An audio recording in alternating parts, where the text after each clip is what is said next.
Hello, ladies and gentlemen, and welcome to a to the first ever edition of the Saturday Night Cerebral Smack Talk live on YouTube and StreamYard.com. It's a new night, two great shows now, one brand new that just debuted tonight, one we've always done in the Cerebral Smack Talk world, Smackdown Live, and the premiere edition of AEW Collision. That is on the docket here tonight. We got nothing else in the forefront. So let's just dive right on in, guys. Let's do it. We're going to start it off with SmackDown Live that went down last night. And my goodness, you want to talk about some very explosive stuff that came out of that show? Well, let's do it. So we're gonna dive right on in. Let me see if I can get it here. Let me see. Where are you? Where are you? Right there. All right. So here's the jump off. Okay. So we started it off with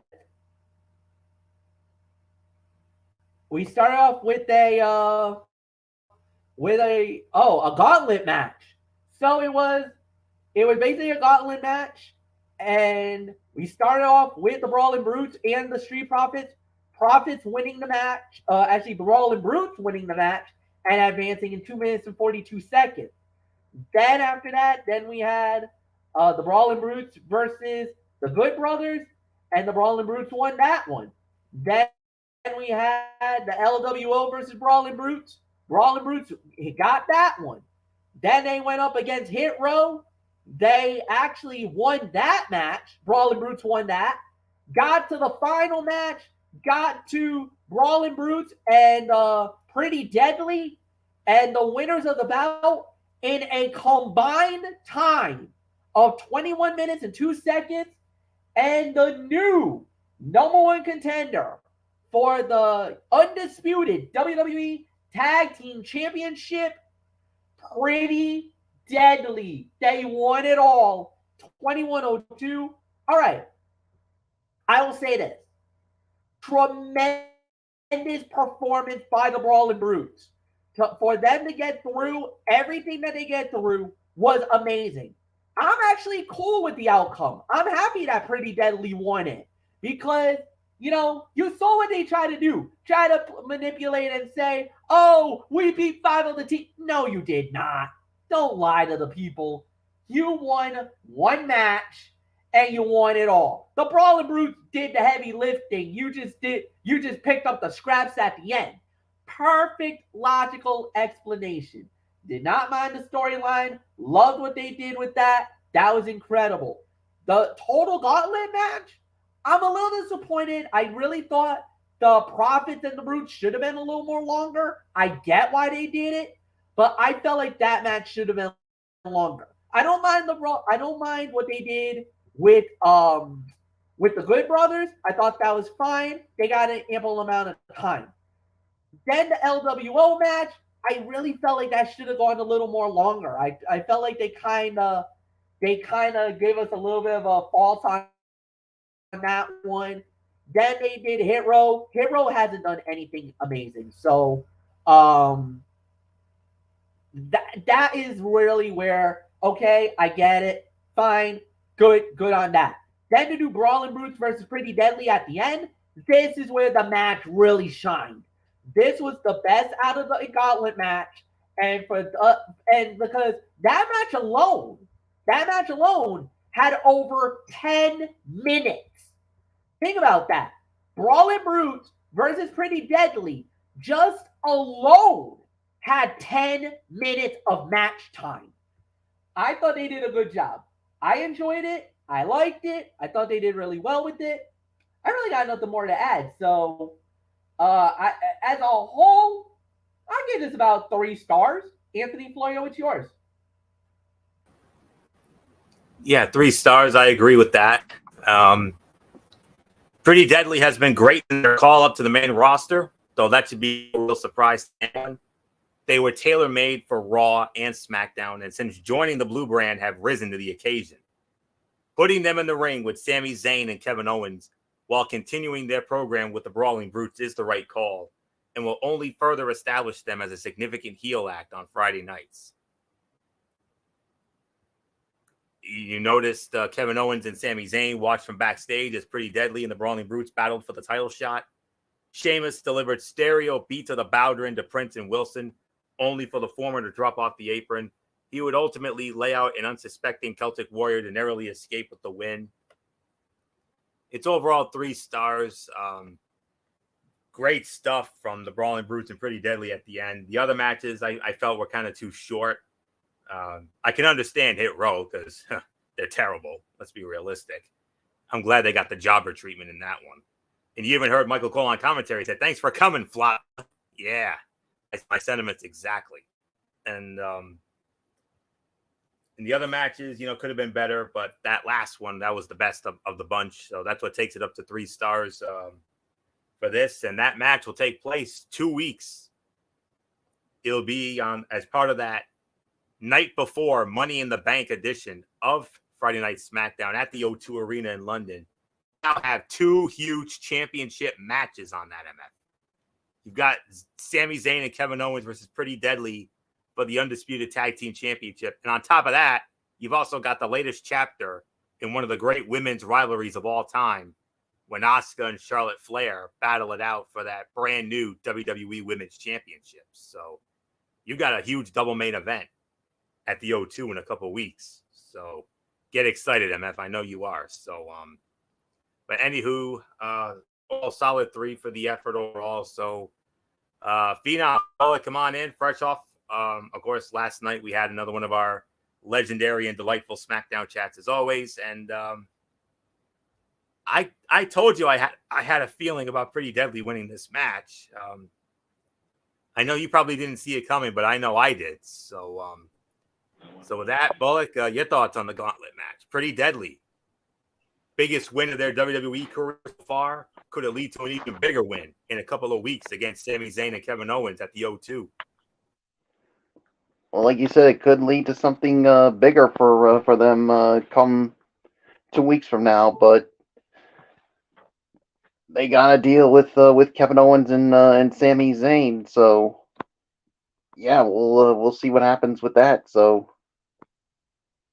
yeah, so I'm with you guys. It's a 3-star bout. I mean, the the Pretty Deadly and Brawling Brutes was the best out of the Gauntlet matches that we saw, but everything else was just I really wanted to see more. I mean, if we got something more out of this, then it would have been a higher rating. But I'm actually okay with the outcome too. So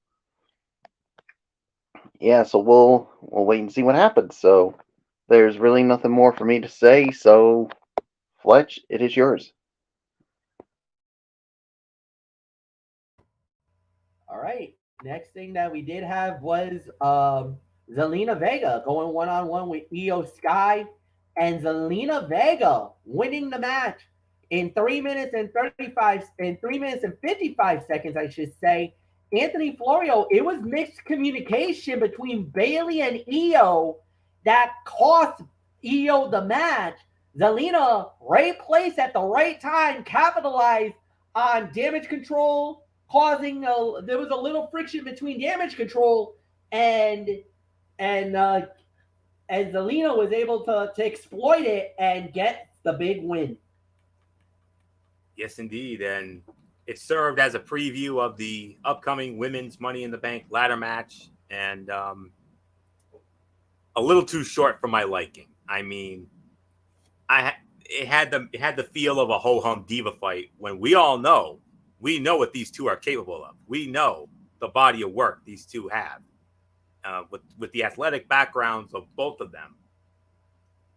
If McMagmo, wouldn't have interfered here, we could have had a hell of a match here. We really could have. They could have given us a good 10 to 15 minute match here easily, and easily have a 3.5-star match. But here, we only got a 2-star match for the effort. But yeah, the argument between teammates continued after the match was over. But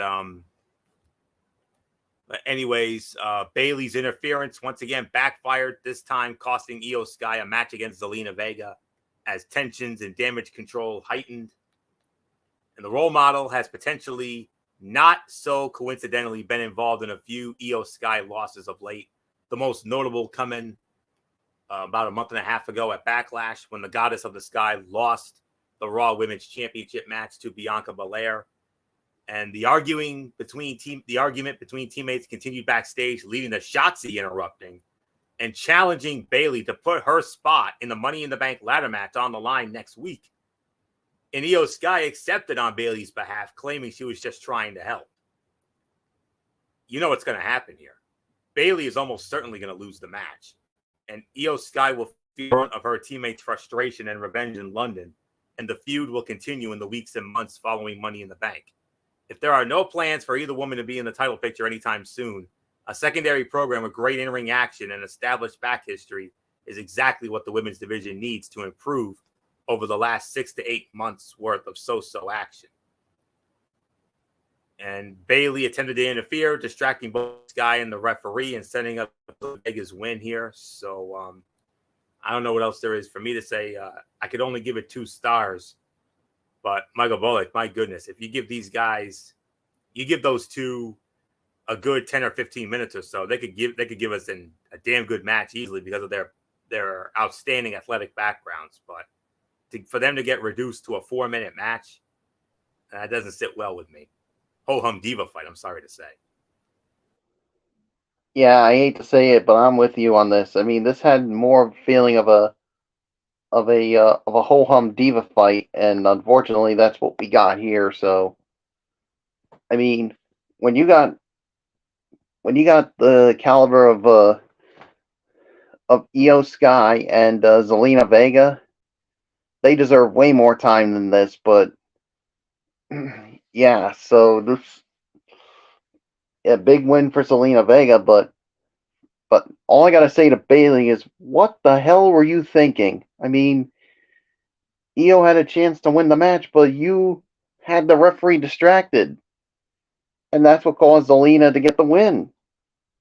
I mean, it's like, I don't know. I mean, like, and I was telling Florio this. I smell a little dissension with the. Excuse me. I smell a little dissension within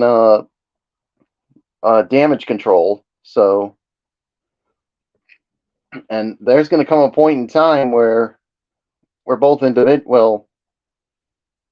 where Io Sky is going to be sick and tired of Bayley like costing her own team matches. So yeah, so we'll see what happens. So 2 stars for me. It's yours, Fletch. All right, then we had the Grayson Waller effect. His guest was Charlotte Flair, interrupted by Bianca Belair, and I gotta say, there was a lot of people loving this one on social media, Michael Bullock. They both felt like the women really stepped up their game, and especially Bianca. Bianca is a great talker. We know that. And they thought she shined in this. Very heel-like tendencies also from Bianca Belair. So the fans are loving it. They were eating this one up more than usual. Oh yeah, I'm definitely with you. I mean the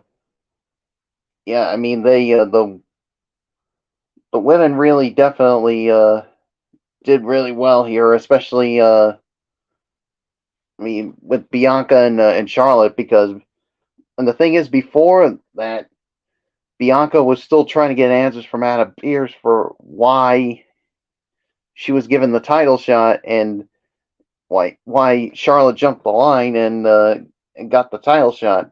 And she's like, well, Adam, if you're not going to do anything about it, then I'm going to take matters into my own hand.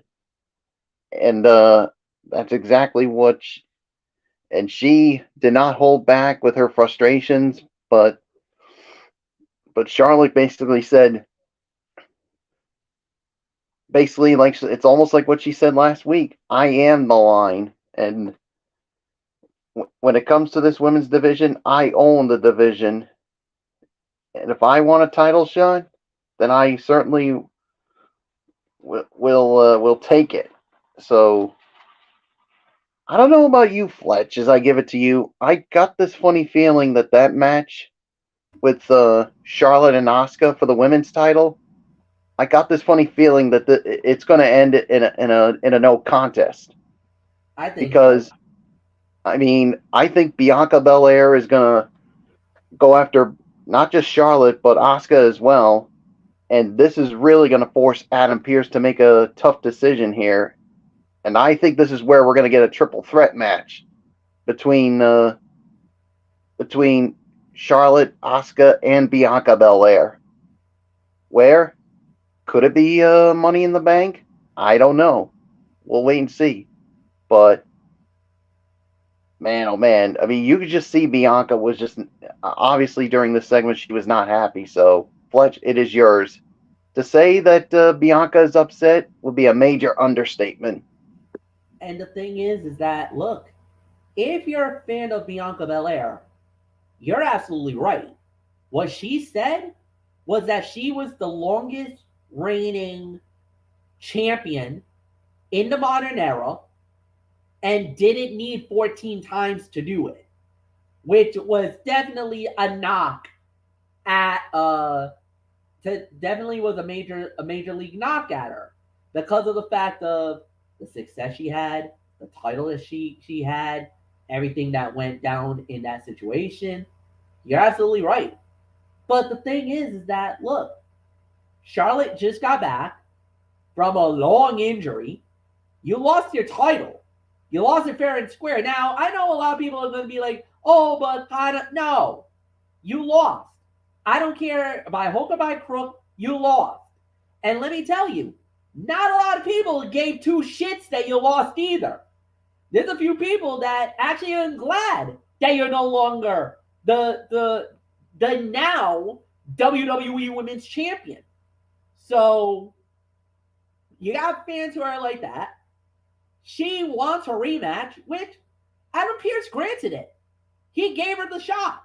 He's like, yes, you're going to get your shot, the whole 9 yards. Now, Bianca will say, but wait a minute, I asked for it first. Why don't I get the shot first? Why don't you push Charlotte back down the line, or maybe have her fight it next? Granted, but at the time, that's how it played out. Now, you can cry foul or whatever you want, but the match already was made official. Now, we don't know how that went. Adam Pearce said the committee gave it to Charlotte. Okay. I would like to know who's in the championship committee. Who granted Charlotte the shot over Bianca? But look, that's just storyline of father more than anything else. I liked how Charlotte played the role. She did really well. Bianca was amazing. Like, I thought this was their personal best, and the fans actually got into it. That's a hard thing to do, and especially on the Grayson Waller effect. Waller hasn't had that many good moments on the main roster until now. To me, this was the best Waller effect episode, bar none. So credit to that. But it was mainly the women that stole this. And they did a great job. They told a great story. I can't wait to see what comes down the pipeline next. Nothing more to say. Anthony Floyo, it's yours.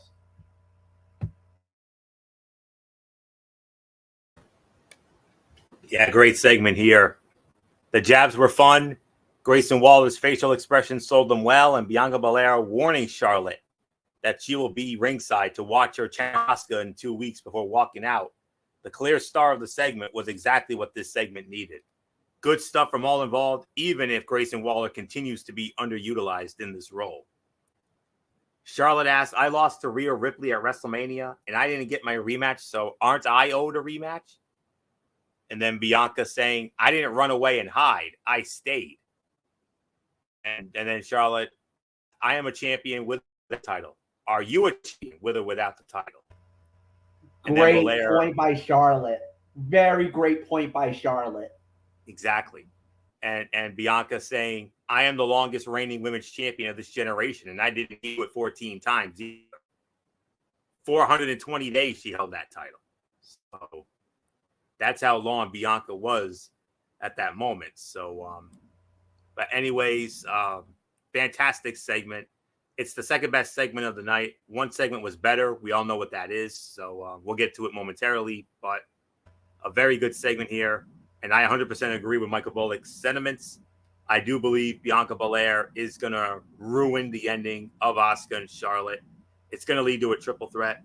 Money in the Bank at the earliest, or SummerSlam at the latest. So no question about that. That's definitely a SummerSlam worthy match right there. So, yeah.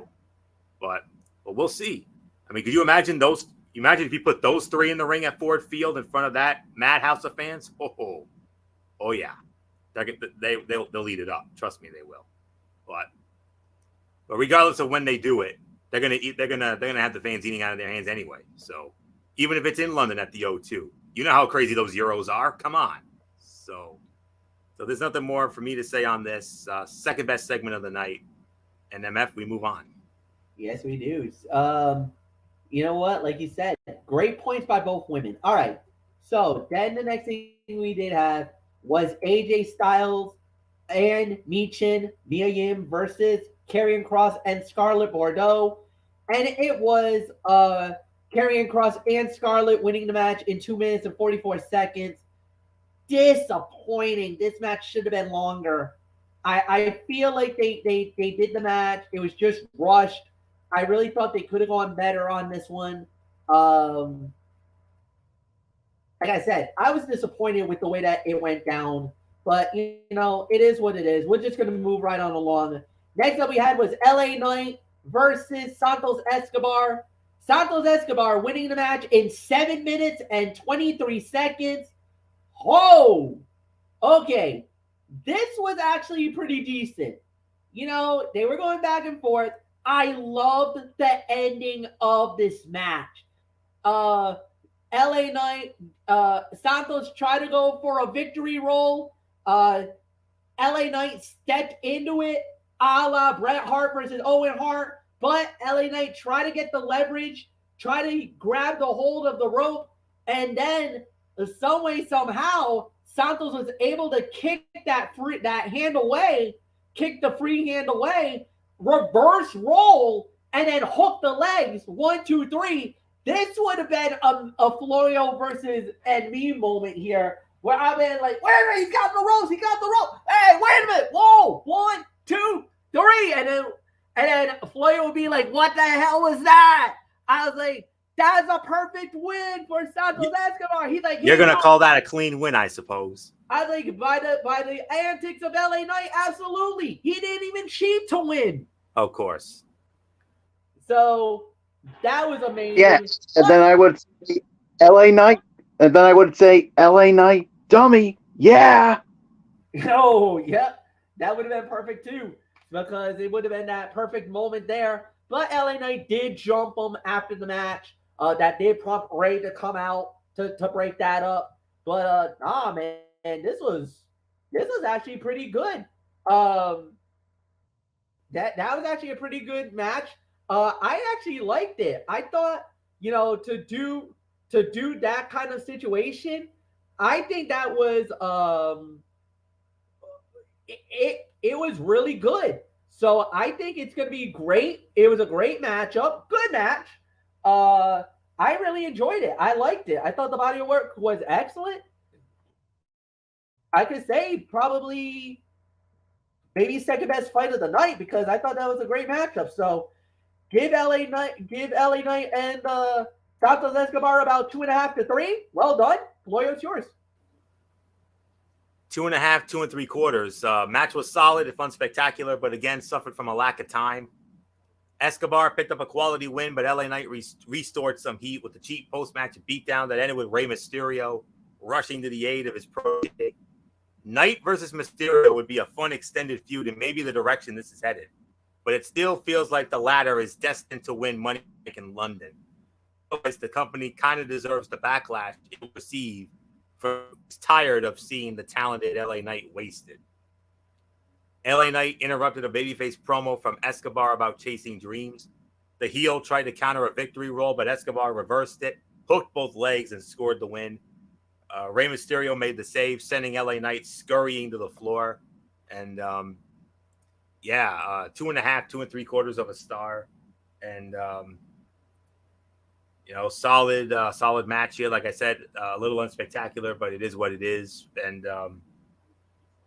I recently introduced Michael Bullock to LA Knight when he was Eli Drake doing the whole dummy thing. That's where Bullock picked that up. So got it. Yeah, I introduced it to him. He fell in love with it, and now he's hooked on it. So, and I don't blame him. It was fun, and I wish he would add that to his persona here in WWE and make it even better. But But I think if he does that persona, I think Impact might come after WWE because I think they still own that part of it. So I think they still own that right. That's understandable. Yeah. But anyways, 2.5, 2 3/4 of a star. So he may have lost this match, but let's be realistic. I still believe LA Knight is the favorite to win the men's Money in the Bank ladder match. Although Damian Priest's name has been thrown around as another favorite. So, yeah. So it's good that we have one SmackDown guy and one Raw guy, in the favorite category. But most realistically, I believe it's LA Knights to lose. So we'll see what happens with that in 2 weeks. But anyways, 2.5, 2 3/4, Michael Bullock. Santos Escobar picks up the win over LA Knight, but LA Knight got his revenge in the end. Yeah. Yeah, 2.5, 2 3/4. I do agree with the rating. I think this was a big win here for Santos Escobar. Big momentum for him going into the men's Money in the Bank ladder match. But yeah, I do see LA Knight as the favorite, but you never know. I mean, we've seen crazier things happen in these Money in the Bank ladder matches. So, yep, we'll see what happens. So, there's nothing more to say. Let's move on, Fletch. Go into the main event segment. It was the Bloodline. Started out with Roman Reigns. Jey Uso's music hits. Then Jimmy Uso comes out. Basically, you heard everything. It went a little bit back and forth, the whole 9 yards. But then there was a moment where Roman basically, they went at it. They talked about it, and it was one of those moments where they told him about the wise man. They told him about everything, and basically they were like, Jimmy didn't want you to be successful. He tried to hold you back more than anything else. And he confided with me. He confided with the wise man. Roman said the problem isn't the wise man, it's your brother. And Jimmy came out, everything else, and then he talked about, you had a problem with him being the right hand man and the whole 9 yards. And he revealed that the man who voiced the problem about Jey being the right hand man was Jimmy Uso. And Jey looked at Jimmy, is like, is that true? You did not want me to be the right hand man? You didn't want me to be that? Jimmy fessed up and said, yeah, it's true. Roman started geeking, thinking, I got you now, Jimmy. You're done for. Jey was heated, called him out, almost basically roped him through the rug. Said, you know what? You're out. Meaning out of the bloodline. But I'm out too. Boom! Super kick on Roman. Drop to the ground. My commentary, oh my God, Jey, is all I just said. The crowd went nuts. Florio's jaw hit the floor. Bullock's jaw hits the floor. Solo looked tries to attack, double super kick by Jimmy, then a double super kick on on on uh on Solo Sikoa. That wiped him out. Then Roman got pissed, trying to trying to reason, saying that I built you guys were you're with me, you're supposed to be with me. Yep, forget that. Boom, double super kick, layout, crowd goes bonkers, and now just got announced at the Smackdown Lowdown today. We have a bloodline civil war going down at Money in the Bank 02 London. Confirmed. The Usos, Jimmy and Jay versus Solo Sikoa and Roman Reigns tag team attraction. Oh my God. Anthony Florio, so much to talk about it. Jay made the decision and he goes with his brother over the family. And I was wondering, I was very curious what you did on the commentary there, MF. I mean, because this is the third major bloodline moment that we had this year. I mean, we all remember at the Royal, you did the infamous Sammy. We all remember that. And then it was at Night of Champions just a few weeks ago in Saudi Arabia when you yelled out Jimmy, and then you felt like this one needed a little bit more, and you were right in that regard when you did the oh my God Jay. Oh man, that was awesome, and Bullock and I just flabbergasted at the whole thing, but anyways, this was indeed the segment of the night here. The question going into last night was, did Jey Uso fall in line? Nope. And with that, the bloodline was no more. At least not as we had known it before last night's show.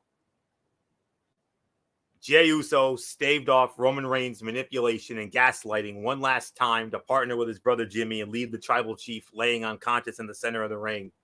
Ditto Solo Sikoa while Paul Heyman slithered to the floor like the snake he is.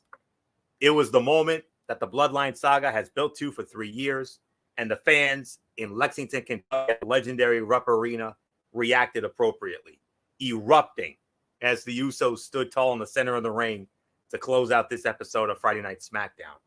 Jay did what he needed to, and just as he did 3 years earlier when he chose the safety and well-being of Jimmy by falling in line as part of the group in the first place, he again opted to stand by his sibling and strike down the outside force that threatened their bond. It was masterful storytelling that is not finished yet. There will be a match, a blow-off to all of this that will likely feature the Usos again, that will feature the Usos against Roman Reigns and Solo Sikoa, and it will happen at Money in the Bank. Whatever the case, this one segment was what fans had waited for, and after committing themselves to this narrative for so long, the moment they deserved, a masterpiece. Backstage, Jay walked toward the arena only to stop for a stare down with Sami Zayn. Neither man said anything, exchanging looks until Sami walked off. The power of storytelling and the little moments that say it all. Roman said, I was only meant to get us to the promised land. You're meant to keep us here. Wise man said we would start grooming you, but now we've been grooming you for 3 years now. And then Roman said, you're meant to lead, but just not yet. And Jimmy said, it's not your brother Jay. Their problem is our cousin. And Roman said, you can't be a tribal chief and a twin at the same time. And then also Jay said, in reality, I've been trying to keep up with your ass. And emotionally hurt, Jay said. And then guess what? You're out and I'm out too. Jay said to Jimmy before that super kick on Roman. Yeah. Segment of the night. No question about it. You can maybe make an argument for segment of the year if you wanted to. That's how good it was. I mean, this was probably the best thing that, this is probably the best segment probably since the post-match of the Royal Rumble when Sami started the whole thing. So absolutely well done. So I don't know what else there is to say. Michael Bullock, wow. MF sold it perfectly again. He did the, oh my God, Jay. And then the whole 9 yards. And We couldn't believe it. We both had the Stone Cold Steve Austin Royal Rumble 97 look on our faces during this. And, well, the saga takes another turn. And now at Money in the Bank, Roman Reigns and Solo Sikoa versus the Usos, Bloodline Civil War, the main event at the O2 in London. Oh, my goodness, what is that going to be like? So, nothing left to say. Michael Bullock, segment of the night, and you can certainly make an argument for segment of the year at this point. Whoa, this was amazing. Yeah, you definitely can make the argument for segment of the year, but man, I mean, to me, this was perfectly well done. I mean, this is the example of what a perfect swerve is. I mean, Jay thought that. Jay had Roman fooled because he thought that Jay was gonna fall with the bloodline, and that's when Jay told Jimmy, "You're out," and then all of a sudden, that's when he said, "And I'm out too." And with that one kick, the bloodline, shall we say, boys, is dead. I mean, and once again, I guess we could say the Uso Penitentiary is back in business, and I think they're gonna look to add Roman Reigns and Solo Sikoa into that penitentiary, and they got a huge opportunity at Money in the Bank, and yeah, this no doubt about it. I think this is gonna be the main event of Money in the Bank. So, great segment, great way to close out this edition of Friday Night Smackdown. So, it is yours, Fletch. And that leads us to the overall review. Anthony Florio, right on cue. It's yours. Last night's episode of SmackDown needed to accomplish two things: hype Money in the Bank, and more importantly, stick the landing with the culmination of the Bloodline family drama. It did both, highlighting some of the men and women that will compete in the namesake ladder matches in 2 weeks at the pay-per-view before wrapping up with a company has spent 3 years building. Jey Uso striking down Roman Reigns alongside his brother Jimmy was executed. For a moment, it appeared as though WWE might look to extend the story by having dismayed Jey stick out with the tribal chief, but it is a testament to his performance and conviction that he was able to suck the audience in before pulling the proverbial trigger by way of a super kick that will be replayed for months to come. That one moment elevated the entire show and helped make the episode one of those landmark broadcasts in modern WWE history. Throw in the elevation of Pretty Deadly, Bianca Belair standing up for herself against Charlotte Flair, and an appropriate spotlight for the LWO, and you have a strong show from WWE's most creatively on fire. Probably now. Let's keep in mind, wrestling matches were not really that. I mean, the gauntlet match was good. It could have been better. Honestly, I kind of wanted to see a little more out of that.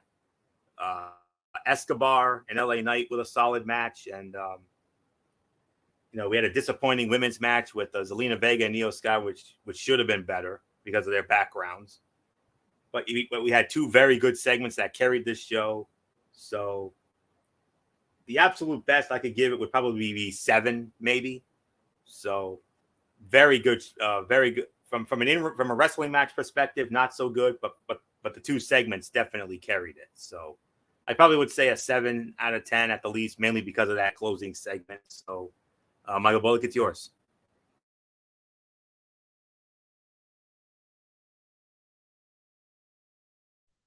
Yeah, 7 out of 10 for me as well. Two solid matches with the gauntlet, which I thought definitely could have been better. Escobar and LA Knight was good. But the highlights were the two segments with the Grayson Waller effect with Charlotte and Bianca, and then of course the closing segment.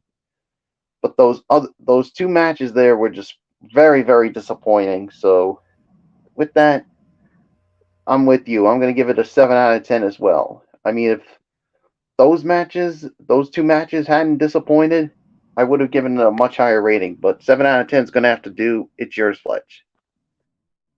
out of 10, no doubt about it. Total agreement with you guys. I thought it was an excellent SmackDown. So here we go. Let's go into the premiere edition of AEW Collision from the United Center in Chicago, Illinois. As always, we started off with CM Punk cutting a promo, and this is pretty much CM Punk. This was classic Punk. He did an amazing job with it. Took a shot at the Elite. We knew that was coming. But he also talked about that it was that this is all about professional wrestling. Talked about his injury, talked about what happened when he left, then broke down people saying, you know what? There are some people that are gonna like him. There's some people that are gonna hate him, which is, it's 50-50. It is literally down the line. There are people who thought he sold out. A lot of people thought that he's an arrogant prick, that he is an SOB. But then there's others who do love CM Punk, who'll ride and die with CM Punk and say everything about what he said. So no matter where you are on that fence, some are going to love what he said tonight, and then there are others that doesn't give a crap what he said because they still harbor the media scrum from that pay-per-view and what he said that led to the fight with the Elite and led to all the drama in AEW. So there's going to be some who are going to be very happy that Punk is back. There are some that feel like Punk is a pariah, a cancer, and never should have been let back into the building. You can say whatever you want to say. You got your... This is going to be a highly contested debate, depending on where you stand. So, like I said, some are going to love this promo.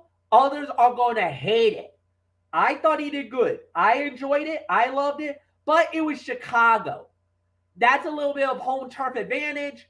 So, let me see if he gets away with that in Calgary. Does he get away with that in another city? That's not Chicago, Illinois. That's where the real litmus test is. Because remember, there were some fans that booed the presence of CM Punk coming back to AEW. Not everybody is sold on Punk coming back. Not everybody. So, depending how you feel, we'll find out. So, Anthony Florio, it's yours.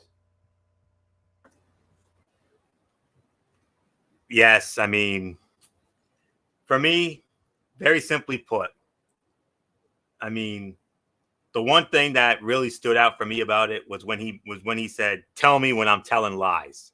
I'm going to take that with me. I'm going to tell you that right now. That's something that I think that's a new hashtag we need to get.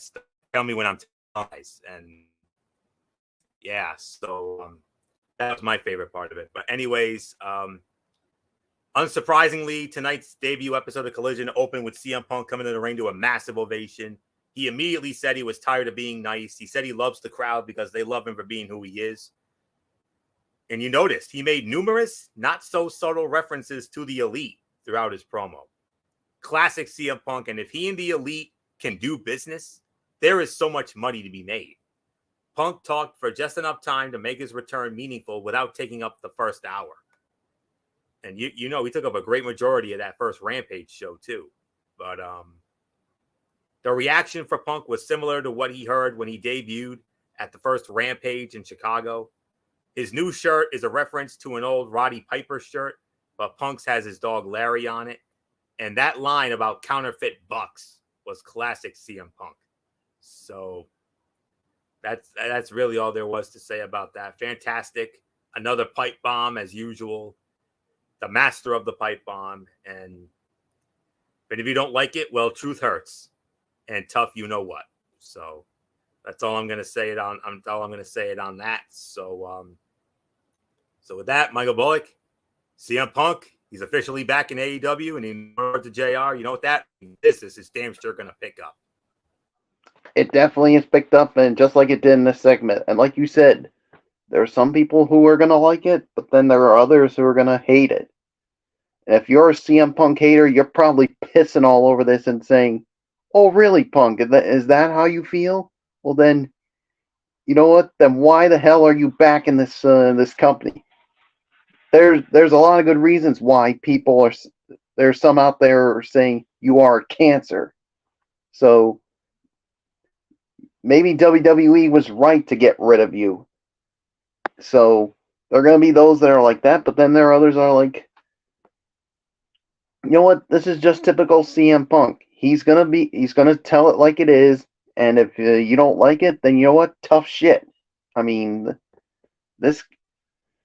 He took a shot at the Elite, and I think what he had in that bag, guys, I think it's the AEW World Title, because remember, he never lost that title when the injury happened. He had to give up the belt. So is he taking a shot at the current champion? I really don't know, but we'll wait and see on that. But this is typical CM Punk, and you know what? I definitely enjoyed it. And I mean, if you're not a CM Punk fan and you don't like this segment, then you know what? And if you don't like CM Punk, then you know what? Don't even watch this. Plain and simple. It's yours, Fletch. The first official match of AEW Collision was Luchasaurus versus Wardlow for the TNT title, and the winner of the bout in 10 minutes and 45 seconds and new TNT champion Luchasaurus, Anthony Florio. Tainted victory. Christian Cage definitely getting involved in this one, but Luchasaurus does indeed get the job done. He takes the title away from Wardlow, and we have ourselves a new champion. Yes, indeed. And definitely no need for there was definitely no need for the history has been made unprecedented crowning my foot. There was nothing unprecedented about this crowning. I'll get to that in a minute. This was a battle of two of AEW's strongest wrestlers, so a lot of what we saw were power moves and power counters. Nobody will call this a technical masterpiece, but if you like to watch big, meaty men slapping meat, then this is for you. Christian did a fantastic job playing a manic heel manager at ringside. Hitting a swanton, Wardlow was preparing to win. When Christian got involved, Luchasaurus hit the champ from behind with a camera and covered him for a surprising win. Luchasaurus is the brand new TNT champion, but it was Christian who was holding up the title like he won it, for goodness sakes. The way Wardlow hit the steel steps looked painful. And now, do you guys think it hurts more to take a headbutt from Luchasaurus because of his mask? I probably would say yes on that. But, oh, man. I was going to give it 3 1/4, but I'm going to bump it down to 3 for the effort here. And probably call it maybe the third best fight of the night on this one. So there you go. New TNT champion and Luchasaurus. Or really, Christian Cage, because he's the one who's holding it. So, kind of rubs me the wrong way a little bit there. But anyways, not much more to say here. Michael Bullock, we have a brand new TNT champion. He is Luchasaurus, but correct me if I'm wrong. Luchasaurus is the champion, right? And if that's the case, why in the world is Christian Cage holding that title? It's really Luchasaurus who's the champion. Rubs me the wrong way. This is just Christian being and I'm going to go back to a saying that JR brought up in 2004 in WWE. He's a CLB. I mean, he's an attention grabber. I mean, if the thing is, if you're not talking about Christian Cage, he's not listening to you. So, I mean, if he were to hear you, Florio, say, "Hey, Luchasaurus is the real TNT champion," you don't want to know what he'll tell you? Screw you. I mean, I was the one that should be the champion, but I got robbed in that ladder match. So that's what he would say to you. Although I would agree more with you. I mean, Luchasaurus was the one who won the match. He's the one that should be holding the title. Why the hell is Christian Cage doing it? I mean, I don't know. That's just Christian Cage being a typical CLB, as I like to say. So, Yep. 3 stars. Yes, Fletch? No, you were right. I was just agreeing. I said, yup. Yeah, When you were saying the CLB, I know what you meant. Yeah, 3 stars for me on the match. I could have given it 3.25, but the ending just really, really rubbed me the wrong way. I mean, the interference by Christian was just. I mean, it didn't need that. I mean, Luchasaurus could have beaten Wardlow on his own, but Christian had to get involved. No. 3 stars for me. I mean, come on, Fletch. Luchasaurus should be holding the title, but then again, like I said, that's Christian being just a typical CLB. Yeah, it was kind of one of those type of situations that it is what it is. But at the end of the day, you got Luchasaurus did win the title. He is universally recognized as the TNT champion. So no, I think Christian's kind of gonna say that I'm the champion. That he's gonna prompt it as, but I believe in the record books it does go down to Luchasaurus. He won the title. He's the champion. So we know that. All right. So next up we had was Andrade El Idolo making his return, his actually 2023 debut of AEW, and went up against Buddy Matthews, and it was Andrade El Idolo winning the match in 13 minutes. So this goes to Michael Bullock. So Bullock, front and center, give me your thoughts on Andrade versus Buddy.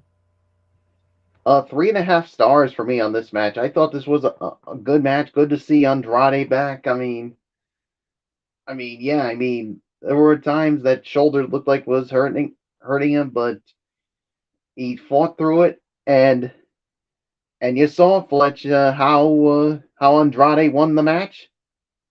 He used the move that his wife, Charlotte Flair, used, the figure 8. I wonder if Charlotte Flair must have taught him that. That's the thing. I rather toe the line on that. I'm going to toe the line because of decency and professionalism. But yeah, I'd probably say yes.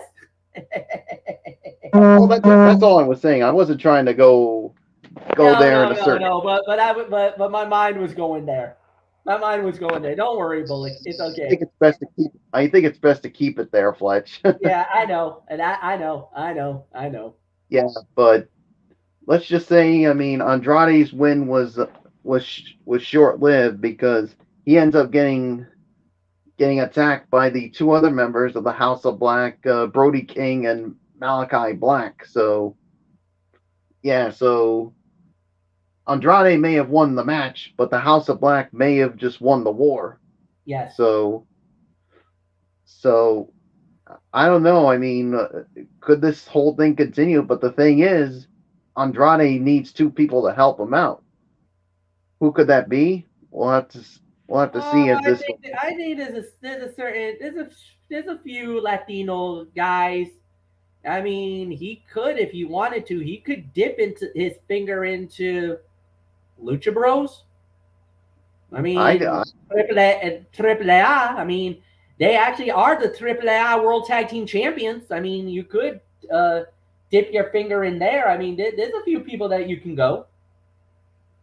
Yeah, so I can see that too. But anywho, 3.5 stars for the match. It's yours, Fletch. All right, yeah, 3.5 stars. I thought it was a good match. Solid fight, solid battle. I really enjoyed it. Yeah, there's really nothing more to add. I really like, and the thing is, Andrade is one of my guys. You know how high I've been on Andrade since day one, since he was on Andrade Cien Almas from NXT, when he did align himself with Zelina Vega, and that power of a couple, that tandem, they were amazing. And now here they are, Andrade on AEW. and it didn't look like at the beginning he was really in. You know, there was some issues, there was some drama, there was some backstage issues that they had. Some people thought that Andrade was looking to get fired, that he wanted to go back to WWE to rejoin with his wife and maybe reunite with Zelina. Well, those rumors are not true. It looks like everything is okay for now on AEW. But now the question becomes, what happens when that contract runs out? If the contract runs out, then maybe does he jump back to WWE? There's a lot of questions, but as of now, there's nothing more for us to add at this moment in time. Andrade is back. He looks good. And it looks like he got himself into a sticky situation with the House of Black after the match. So we'll see how that plays out. Anthony Florio, it's yours. 3.5 to 3 3/4 of a star. And I'll tell you what, Andrade was getting heavy babyface reactions, so he played into it and encouraged more cheers as he began to take control. Both of these guys are among the most athletically gifted performers on the roster, so it just surprised nobody that they were going hard start to finish. During the picture break, both men were getting checked on by ringside doctors, but they were back to brawling before the show returned. They had an outstanding sequence of moves during the second half of the match before Andrade won with the figure 8, just like his wife, Charlotte Flair. El Idolo offered his hand, but before Buddy could shake it, the lights went out. When they came back on, Brody King and Malachi Black were in the ring. Not only was this an incredible match, but it set up a potential trios match with the House of Black, maybe against LFI. It was great on every level. And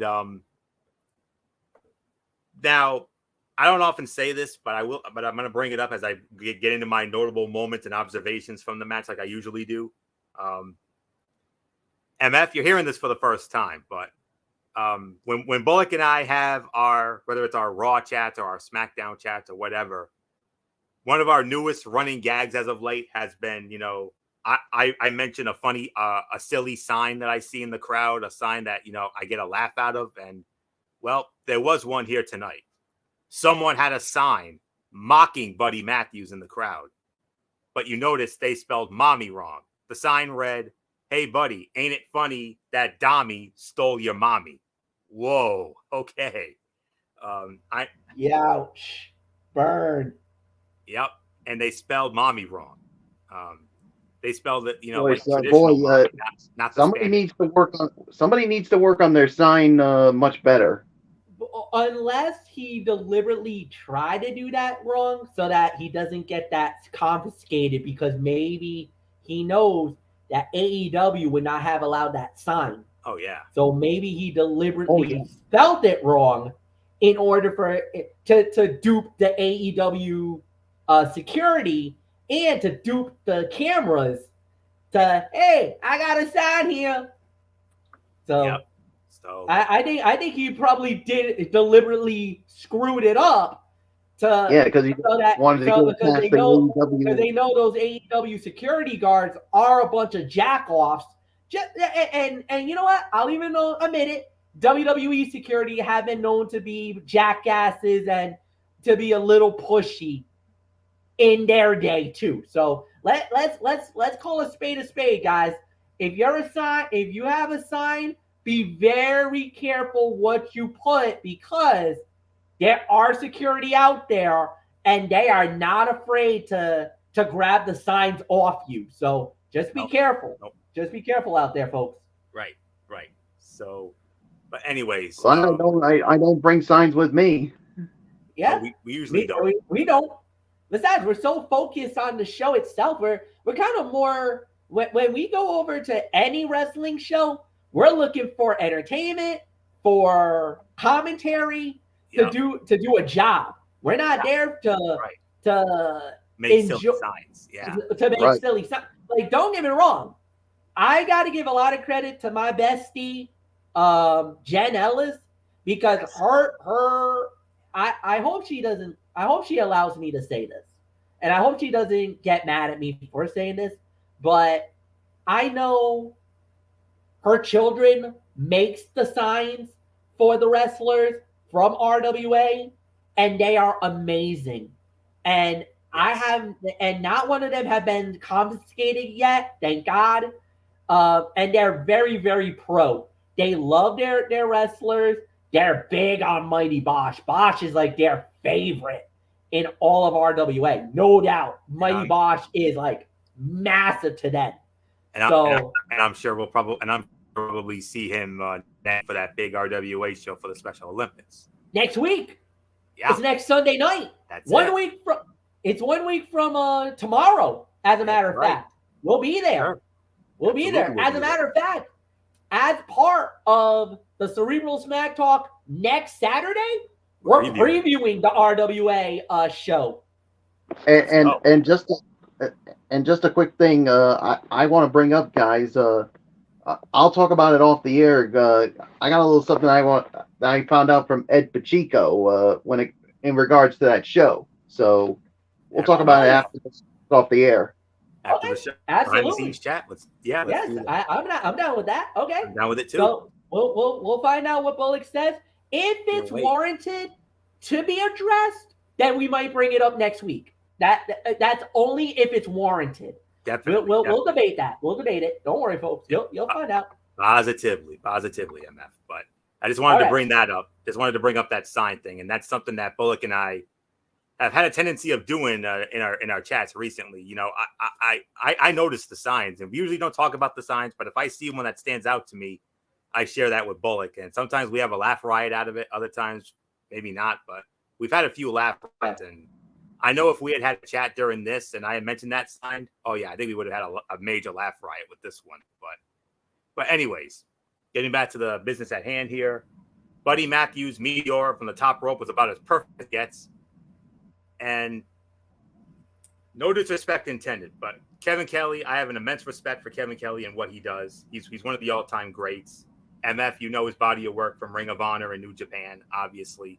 But yes, I couldn't help but he butchered Andrade's name on more than one occasion. And he also called him Andre. He called him Andre. Yes, I noticed that too. And I almost went to social media and called him out for that and said, dude, you can't do that. I mean, that's bad. That's bad. I mean, well, the thing is, quite a few times too. Yeah. Well, the thing is, during the match, I'm willing to give him a pass because look, this is his first time doing an AEW event. I mean, now if he were to do it again, then I'll call him out on it. But I'm pretty sure he got a good walking to by Tony Khan after the show tonight. I'm pretty sure Tony Khan probably is like, dude, no, it's Andrade. You got to remember that. Come on, man. Oh, I'm not disagreeing with that, but I'm willing to give him a pass just for this 1 week. Okay. Fair because enough. it's his first time doing an AEW event. Now, if he butchers it again, then I think I'll call him out on it. All right. So yes, Kevin Kelly, you're getting a free pass from me. But if you butcher it again, sorry, but I'm coming out. You know what? I'm pretty sure you're probably one of a few people that are giving him a pass. Because I'm pretty sure Kevin Kelly's getting crushed on social media by the IWC. I'm just saying. Yeah, I know where you're coming from, Bullock, and you're absolutely right. He deserves a pass, but I'm pretty sure there's a lot of fans out there that's crushing him on social media. Warranted or not, that's my sentiment, and just mine's alone. Nothing more. Okay. All right. So. All right. And double moonsault spot was great. And then Matthews countered a slingshot spear into a DDT that looked awesome. This was a fantastic match. Second best fight of the night. There was one that was better. We all know what that is. So 3.5, teetering on 3 3/4 of a star. Excellent matchup between two great workers. And I'm very intrigued to see where this goes down the road. So 3.5, 3 3/4, second best fight of the night. All right, MF, let's move on. All right, next up we did have was Tony Nese going one-on-one with Miro. Miro making his return to AEW, and Miro winning the match in 3 minutes and 30 seconds. Dominating fight. there wasn't really much for us to say here. This was kind of a delicious squash, like Anthony Foyer would say. So, got him with the game over. The camel clutch. Yes, he iron sheathed him. He broke his back and made him humble. So, really nothing more to say. Uh, we just move right on along with that. Next up, we had was a tag team fight. AEW Women's Champion Tony Storm and Ruby Soho going up against the New Japan Pro Wrestling Strong Women's Champion Willow Nightingale and Chicago's own Sky Blue. When it was all said and done, winner of the bout in 8 minutes and 10 seconds, Willow Nightingale and Sky Blue, and Michael Bullock, it is all yours. What was the time of the fall? 8:10. Yeah, 2.5, 2 3/4. I mean, yeah, the outcome to me was never in doubt. I mean, the thing is, like you said, Sky Blue was from Chicago. There was no way they were going to have her lose in our hometown. So, yeah, so nice win for them. So nothing more to say. It's your Sledge. Yeah, it was a solid match, about 2.5 stars.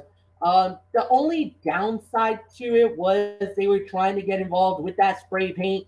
Thank God it backfired, but it wasn't really anything. It wasn't anything that was amazing about it. It was fine. Sky Blue gets the win, but then again, it's her hometown. She's from Chicago. She's from the Chicago suburbs. So if she didn't win that match, it was going to be a major disappointment. She wins it. Good win. Nothing to write home about. And on top of that, it's not going to have that much of an effect down the line. Solid match. Anthony, it's yours. About 2.5.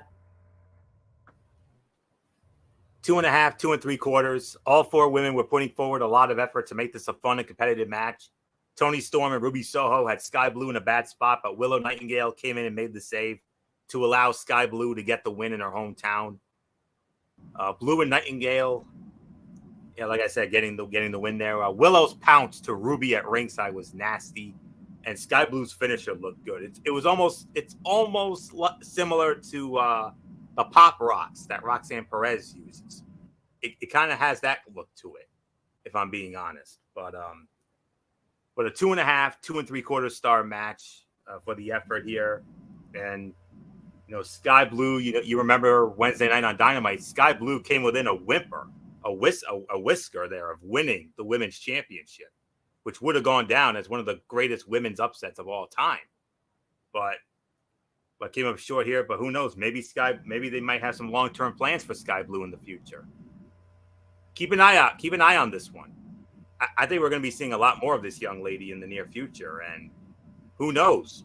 With a little more seasoning, maybe a couple of light years or so down the line, we could see this young lady become a future women's champion. So she's not there yet. She needs a little more work, but I think a couple of years or so down the line, guys, unless they surprise us sooner, I can easily see Sky Blue as a future champion. So not much more here. 2.5, 2 3/4. With this win tonight, MF, I think Sky Blue is positioning herself as one of the top contenders in that division. Agreed. All right. So then we lead us to the main event of the evening. As it was, CM Punk and FTR. Jay went up against Jay White, Juice Robinson, and Samoa Joe. And it was CM Punk and FTR winning the match in 25 minutes and 15 seconds. Obviously, fight of the night, 4.5 stars. This was an incredible match. The body of work was excellent. Everything that they did in this matchup was amazing. There was really nothing more to say here. It was just great matchup, great action. Everything that it needed it to be. This was red hot. This was exactly the main event it needed it to be from Chicago. There was nothing bad. This was as perfect of a main event for the first show of AEW Collision that you needed. I like to see where they go from here. If they can keep that momentum going. But if, as far as this first episode goes, This was a home run. Great way to close it. Anthony, 4.5 stars, fight of the night.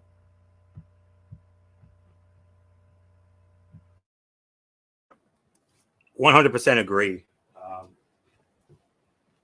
What was that? 25 minutes and how many seconds was that? You said 25 minutes? 25-15. Wow. Okay. This was the only match AEW could have booked in the main event, given the card they set up. The crowd was hot from bell to bell, and CM Punk was used just enough at the right moments. All of this was agented perfectly, and all 6 guys brought their A game. This bout was given a long time, so all 6 competitors had a chance to shine. We probably saw every possible combination of opponents work together for at least a few moments, so we got a lot of variety. And Michael Bullock, Samoa Joe, he had CM Punk in our favorite named move, the Coquita Clutch. You know that. Yeah, but in the end, it didn't work. No, the Coquita Clutch. Yeah. Another one of myself and Bullock's running gags there. But Joe had Punk in the Coquita Clutch, and FTR was held back by Juice Robinson and Jay White. Cash Wheeler was able to free Dax Harwood so he could go and break up the submission. This led to Juice Robinson taking the Shatter Machine and the GTS to give CMFTR the win. AEW ended a great debut episode of Collision with a fun main event. All in all, this was a fantastic episode of AEW television. We got to give a shout out to Jim Ross, because Jim Ross sounded very tired on commentary. He took a bad fall earlier in the day. That obviously had something to do with it. We send him our absolute best, an absolute legend, the GOAT in many people's eyes.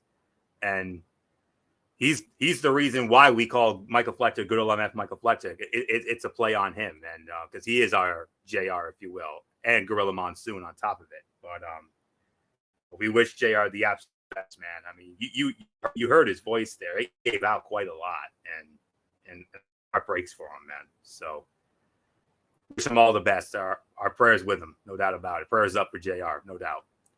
It has been almost 2 decades. It was all right. Now, MF, I know you know about this. It's been almost 2 decades since CM Punk and Samoa Joe shared a ring together. Felt like a big moment.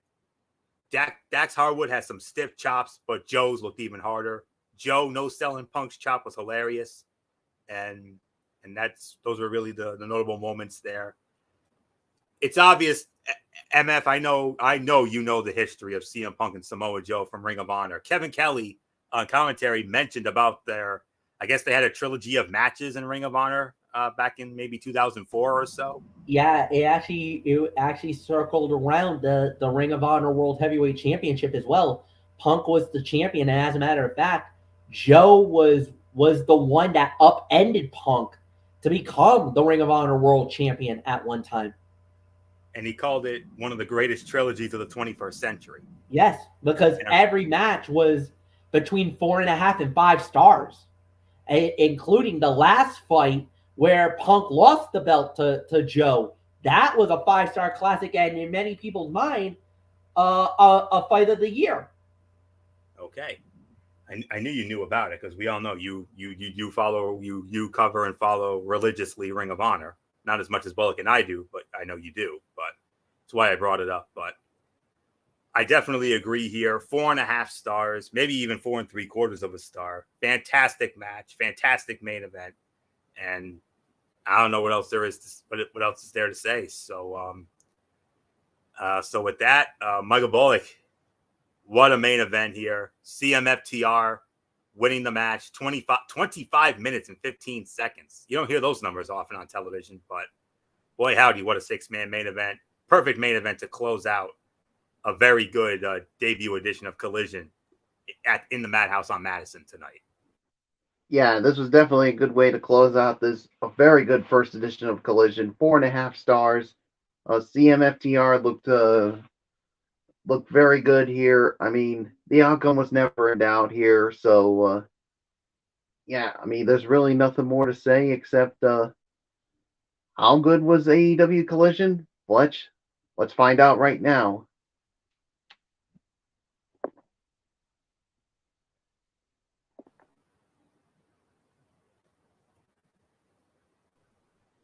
Am I there? Fletcher, you there? I'm There here, you guys. are. I'm sorry. I got my mic kind of froze on me for a moment. But all right. Overall review: Anthony Florio. How did AEW do on their premiere episode of Collision? They did very good. No question about it. 3 quality matches on this show here. No question about it. That main event was unbelievable. Andrade and Buddy Matthews, incredible match as well. And you know what? Combine that with the great Punk pipe bomb segment there. Women's match solid. We only had like maybe one dud match.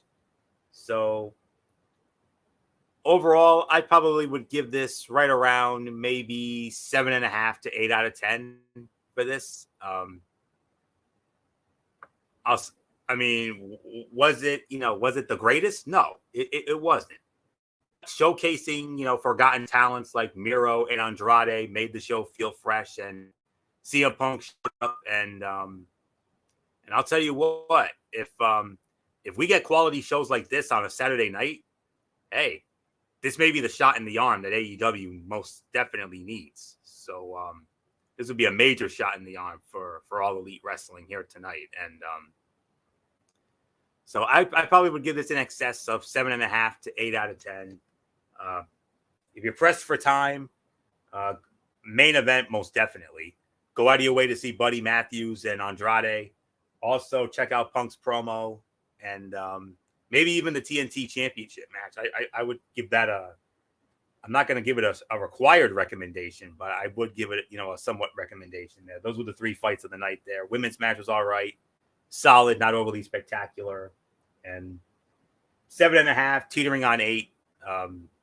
A very good first edition, a very good first impression when it comes to AEW Collisions. So next week, it's off to Toronto as this will serve as the go-home show for the real go-home show for Forbidden Door. So get ready for back-to-back nights of AEW action in Toronto a week from now. So not much more for me to add here. 7.5 to 8. Michael Bullock, your thoughts?